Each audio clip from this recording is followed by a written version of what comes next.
Hi everyone, this is me doctor Shikha and welcome to just learn physio health care. कैसे हो आप सब? I hope you all are doing well. So आज का topic हमारे होने वाला है कि हार्ट में किस तरीके से ब्लड फ्लो होता है। बहुत सारे स्टूडेंट्स को तो ये भी कंफ्यूजन होती है कि ये डायग्राम कैसे बनेगा, लेफ्ट राइट कैसे होगा, तो उनको बहुत ज्यादा कंफ्यूजन होती है। By the end of this video आपको कोई कंफ्यूजन नहीं रहेगी, ध्यान से देखना। तो चलिए शुरू करते हैं। सबसे पहले इसको किस तरीके से बनाना है, तो उसको बनाने का तरीका क्या है कि आप एक गोला बनाएंगे, फिर एक इस तरीके से बनाएंगे, फिर एक और बनाएंगे, फिर एक और बनाएंगे। ये आपने बटरफ्लाई शेप का बना दिया। अब इसके बीच में आप इस तरीके से ओपनिंग दिखाएंगे और इन दोनों के बीच में आप इस तरीके से ओपनिंग दिखाएंगे। ठीक है। अब आप क्या करेंगे कि यहां से ये जो पोर्शन है यहां से आप एक इस तरीके से निकालेंगे। ओके, इस तरीके से आप एक लाइन निकालेंगे एंड यहाँ पे आप एक बॉक्स बना दो भले ही। ठीक है। और उसके बाद एक आप इस तरीके से लाइनिंग बनाएंगे, वो आप इसमें निकाल दोगे एंड फिर यहां से ये जो नीचे वाला पोर्शन है यहां से फिर आप एक निकालोगे इस तरीके से और इसी को ही नीचे कंटिन्यू करके इस तरीके से आप नीचे कर दोगे। तो इस तरीके से डायग्राम बन जाता है। मेडिकल में इट्स नॉट इंपॉर्टेंट कि आपको बिल्कुल 3D डायग्राम ही बनाना है या बहुत अच्छा डायग्राम बनाना है। अगर आपने इस तरीके से भी लगा दिया, the main thing is labelling.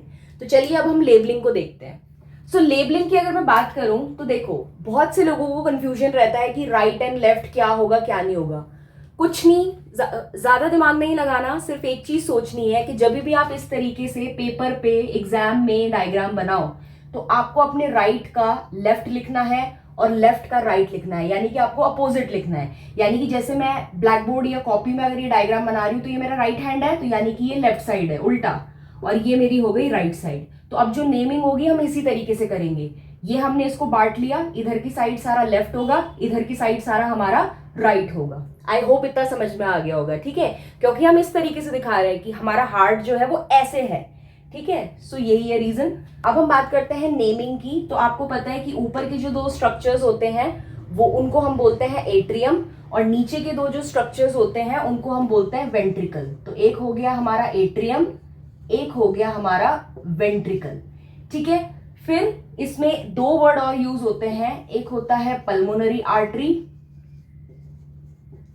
और एक होता है पल्मोनरी वेन।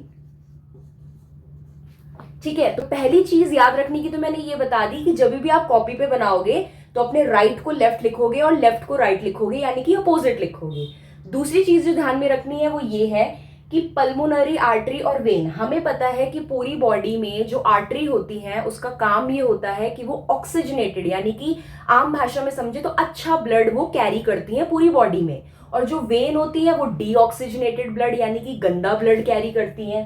ठीक है, एग्जाम में गंदा अच्छा नहीं लिख के आना, एग्जाम में लिखना है ऑक्सीजनेटेड और डीऑक्सीजनेटेड। ये मैंने अभी समझाने के पर्पज से आपको बताया है। लेकिन पूरी बॉडी में सिर्फ यही एक्सेप्शन है कि अगर हम सिर्फ आर्टरी या वेन की बात ना करके अगर हम पल्मोनरी आर्टरी और पल्मोनरी वेन की बात कर रहे हैं तो उसमें ये उल्टा हो जाता है। यानी कि जो पल्मोनरी आर्टरी है वो हमारा डीऑक्सीजनेटेड ब्लड कैरी करती है और जो पल्मोनरी वेन है वो हमारा ऑक्सीजनेटेड ब्लड कैरी करती है।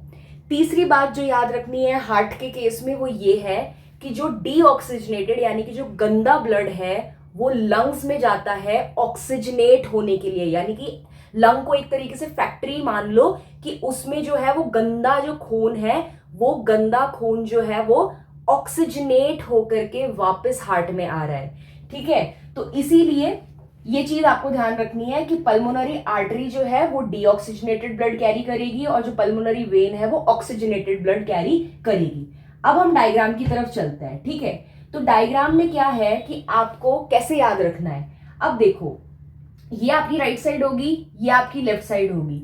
तो क्या हुआ, राइट साइड से हमेशा याद रखना, एक चीज याद रख लो, दोनों चीज याद रखने की जरूरत नहीं है, एक चीज याद रख लो, हमेशा याद रख लो कि आपका जो लेफ्ट हैंड साइड है, ठीक है, इसको मत देखो अभी, आप ये देखो कि आपका जो लेफ्ट हैंड साइड है ना, वहां से हमेशा आपका गंदा यानी कि डीऑक्सीजनेटेड ब्लड जो है वो बॉडी में हार्ट में आ रहा है। तो यानी कि इधर की साइड से आपका डीऑक्सीजनेटेड ब्लड, ये हो गई आपकी सुपीरियर वेना कावा और ये आपकी हो गई इंफीरियर वेना कावा। तो यानी कि इंफीरियर वेना कावा और सुपीरियर वेना कावा से इस तरीके से डीऑक्सीजनेटेड ब्लड जो है वो आपके यहां वाले पोर्शन में आ गया और इसका नाम क्या हो गया? Right atrium. क्योंकि मैंने बोला ऊपर वाला एट्रियम नीचे वाला वेंट्रिकल, अब क्योंकि ये इस साइड है तो राइट एट्रियम और ये वाला हो जाएगा हमारा राइट वेंट्रिकल। तो यानी कि डीऑक्सीजनेटेड ब्लड जो है वो सुपीरियर इंफीरियर वीना कावा से कहां पे आया? अब कोई बोलेगा कि ये तो नीचे से है तो राइट वेंट्रिकल में आना चाहिए, नहीं, ये हमने 3D स्ट्रक्चर बनाया ना, ये जो चीज है ये भी पीछे से घूम के इधर ही आ रही है। कहने का मतलब ये है कि अपर बॉडी से एंड लोअर बॉडी से सारा का सारा डीऑक्सीजनेटेड ब्लड आकर के कहां पे आ रहा है? सबसे पहले राइट एट्रियम में। अब राइट एट्रियम में आ गया, अब क्या है कि ऐसा तो है नहीं कि राइट एट्रियम से ये तुरंत नीचे राइट वेंट्रिकल में आ जाएगा, तो बीच में एक वॉल्व होता है, इस तरीके से वॉल्व होता है, इसकी ओपनिंग क्लोजिंग से ही ये ब्लड जो है वो एक चेंबर से दूसरे चेंबर में आता है। तभी हम कहते हैं ना कि हार्ट हमारा 4 चेंबर है, right atrium, right ventricle, left atrium, left ventricle, 4 chamber है। तो इस चेंबर में ऐसा नहीं है कि ये डायरेक्ट आ जाएगा, वॉल्व लगे होता है इस तरीके से, उसी की ओपनिंग एंड क्लोजिंग पे डिपेंड करता है कि कैसे आएगा। तो ये वॉल्व को हम बोलते हैं ट्राइकस्पिड वॉल्व। क्या बोलते हैं? Tricuspid valve. आगे बताऊंगी कि ट्राइकस्पिड क्यों बोलते हैं, वो बात की बात है, लेकिन इसको बोलते हैं ट्राइकस्पिड। ट्राई मतलब 3, कस्प मतलब ऐसे फ्लैप से, जैसे फ्लैप होता है ना, आपने देखा होगा डस्टबिन ऐसे फ्लैप वाले आते हैं, तो उसी तरीके से फ्लैप, क्योंकि 3 होते हैं तो इसलिए बोला ट्राइकस्पिड। तो यहाँ पे आपका ट्राइकस्पिड वॉल्व होता है। अब इसके रेगुलेशन से, इस ट्राइकस्पिड के रेगुलेशन से अब आपका जो ब्लड है, कैसा ब्लड? डीऑक्सीजनेटेड ब्लड, अभी भी डीऑक्सीजनेटेड ही है। तो ये जो डीऑक्सीजनेटेड ब्लड है वो कहाँ आ जाता है? राइट वेंट्रिकल में। अब आपको पता है कि डीऑक्सीजनेटेड ब्लड को ऑक्सीजनेट करना है हमें, और उसकी फैक्ट्री कौन सी है ऑक्सीजनेट करने की? कौन सी है? लंग्स है। तो यानी कि यहां से ये जो राइट वेंट्रिकल है, यहां से अब ब्लड कहां जाएगा? लंग्स में जाएगा। क्यों जाएगा? ऑक्सीजनेट होने के लिए जाएगा, क्योंकि ये डीऑक्सीजनेट है। ठीक है, तो अब हमें पता है कि राइट वेंट्रिकल से लंग्स में, ठीक है, ये हमारे लंग्स हैं, तो राइट वेंट्रिकल से लंग्स में अब हमारा जो डीऑक्सीजनेटेड ब्लड है वो जाएगा। ऑक्सीजनेट होने के लिए किसके थ्रू जाना चाहिए? अभी वो ऑक्सीजनेट नहीं हुआ है, अभी वो डीऑक्सीजनेट ही है। ऑक्सीजनेट तो वो लंग्स में जाने के बाद होगा ना, तो उसको कौन लेकर के जाएगा? Pulmonary is a word that is use for lungs, ठीक है ना। तो लंग तक उसको कौन लेके जाएगी? पल्मोनरी आर्टरी या पल्मोनरी वेन? पल्मोनरी आर्टरी, क्योंकि deoxygenated blood pulmonary artery carry करती है। तो यहां से ये ब्लड इस तरीके से, ये जो है ये पल्मोनरी आर्टरी है, पीए जो है वो पल्मोनरी आर्टरी है। पल्मोनरी आर्टरी ये भी पीए है, तो पीए के थ्रू वो कहां चला गया? इस लंग्स के अंदर चला गया। अब इस लंग्स में उसका पूरा ऑक्सीजनेशन होगा, ठीक है ना, डीऑक्सीजनेटेड ब्लड ऑक्सीजनेटेड ब्लड बन जाएगा।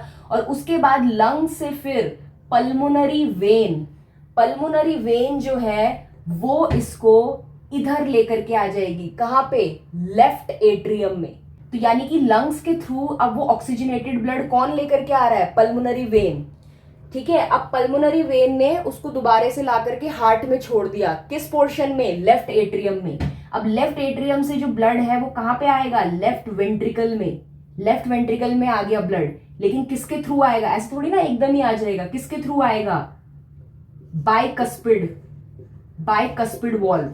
अब इसमें क्या होता है कि 2 ही फ्लैप होता है, तो बाय मतलब 2 के लिए, कस्प मतलब फ्लैप, तो 2 ही फ्लैप होता है इसलिए बाइकस्पिड। तो ट्राइकस्पिड, बाइकस्पिड, ठीक है। यहां से इस फ्लैप के थ्रू अब ये कहां पे आ गया? लेफ्ट वेंट्रिकल में आ गया। अब लेफ्ट वेंट्रिकल से ये कहां पे जाएगा? अयोटा से पूरी बॉडी में चला जाएगा। दिस इज योर अयोटा, और अयोटा से ये पूरी बॉडी में क्या हो जाएगा? पूरी बॉडी में डिस्ट्रीब्यूट हो जाएगा। तो इसमें कुछ चीजें ध्यान रखने की होती हैं कि राइट एंड लेफ्ट कैसे करना है, या पल्मोनरी आर्टरी और वेन क्या है। आर्टरी का अलग काम है, वेन का अलग काम है, लेकिन अगर हम पल्मोनरी आर्टरी और पल्मोनरी वेन की बात कर रहे हैं तो इनका अपोजिट है आर्टरी और वेन से। फिर किस तरीके से ये ब्लड फ्लो होता है, कैसे डीऑक्सीजनेटेड ब्लड ऑक्सीजनेट बनता है। सो या that is it for this video, guys. I hope you like this video. Follow for more, also subscribe to my channel, and अभी और भी videos आने वाली है heart related, so channel को subscribe जरूर कर लेना।